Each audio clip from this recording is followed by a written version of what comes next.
Assalamualaikum warahmatullahi wabarakatuh. Sampurasun kasadayana. Dina ieu kasempetan simkuring bade ngadugikeun ngeunaan lengkah-lengkah diajar kana aksara Sunda kaganga. Ku diajarna ngaleukeunan urang ngabiasakeun maca jeung nulis ku aksara Sunda kaganga ieu sarua jeung urang ngamumule kana budaya Sunda.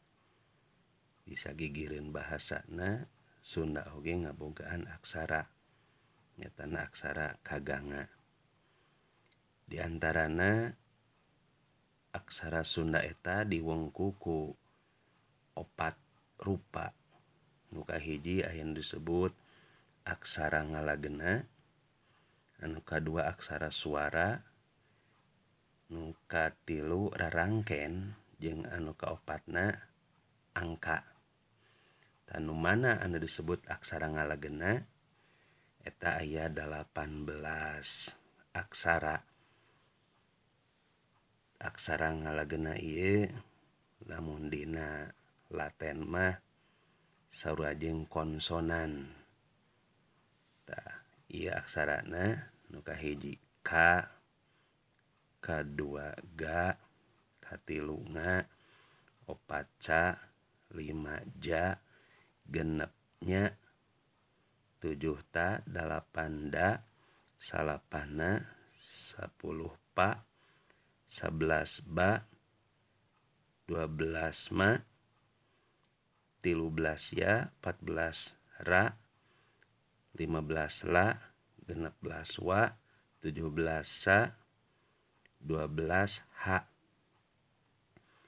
Tangtu urang bakal bingung ngapalkeunana kumaha cenah.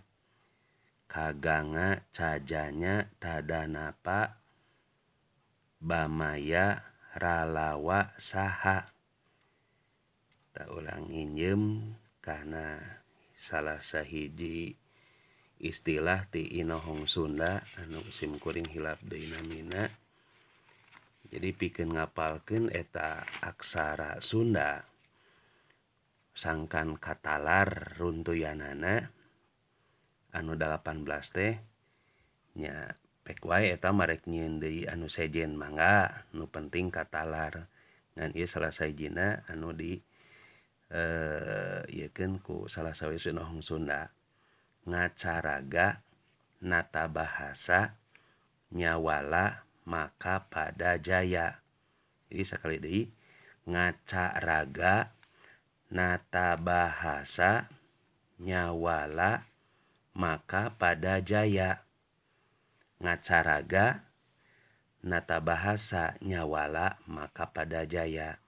Eta huruf ngalagena atawa aksara ngalagena dina aksara Sunda. Jadi moal kurang ti 18 huruf ieu.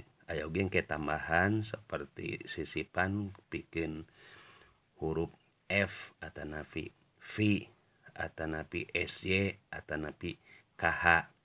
Nganu penting urang dasarna heula 18 angka ieu 18. Sanes angka 18 huruf atawa aksara ngalagena ieu kudu apal kacangking. Ngacaraga nata bahasa nyawala maka pada jaya. Koncina lamun seug urang hayang bener-bener ngawasa kana aksara Sunda nu kahiji urang kudu sering curat-coret terus nyieun latihan bacaan. Jeung urang kudu jelas dina nulis. Tangke aya bagian rangken anu pasti penjelasanana. Nu penting urang bagian kahiji mah nyatana ngapalkeun aksara ngalagena heula. Ngacaraga nata bahasa nyawala maka pada jaya. Bentuk aksara Sunda kaganga garis kaku anu condong ka beulah katuhu sabaraha derajat. Beda jeung aksara samemehna tina cacarakan eta mah seueurung karingkelna. Ieu mah lebih ngagambarkeun tegas jeung dina nulisna garis anu kaku. Tadina hal ieu urang kudu ngabiasakeunana. Contoh nu kahiji tina huruf K. Tah urang tos apal ngacaraga nata bahasa nyawala maka pada jaya. Bentuk hurufna nga siga kieu huruf Z tapi aya buntut ka ditu. Ca ra ga. Tah urang ieukeun dina huruf K.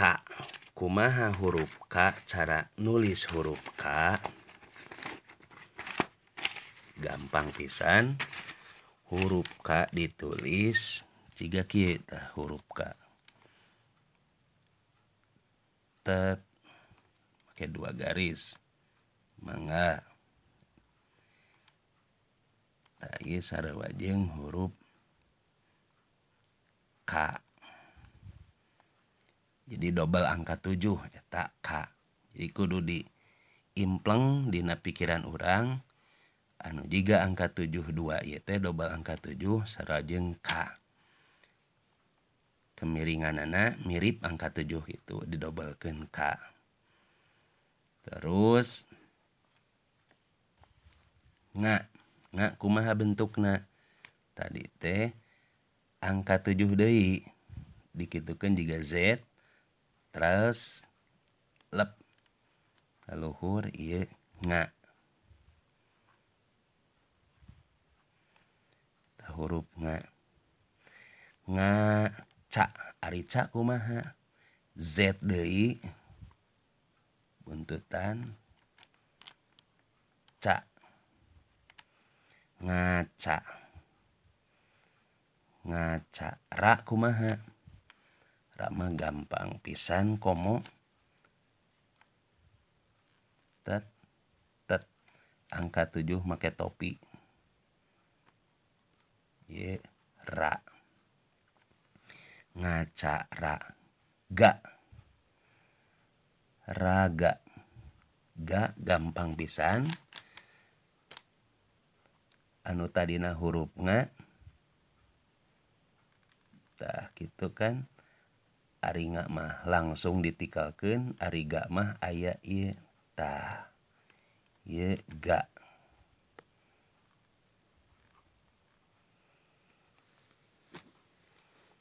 Ngacaraga.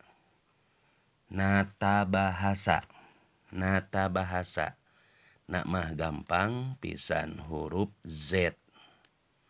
Dina aksara Laten eta na, dina aksara Sunda mah nata. Huruf ta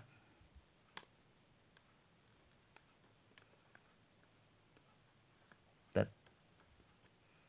Tah huruf ta. Nata. Bahasa. Huruf ba. Tah.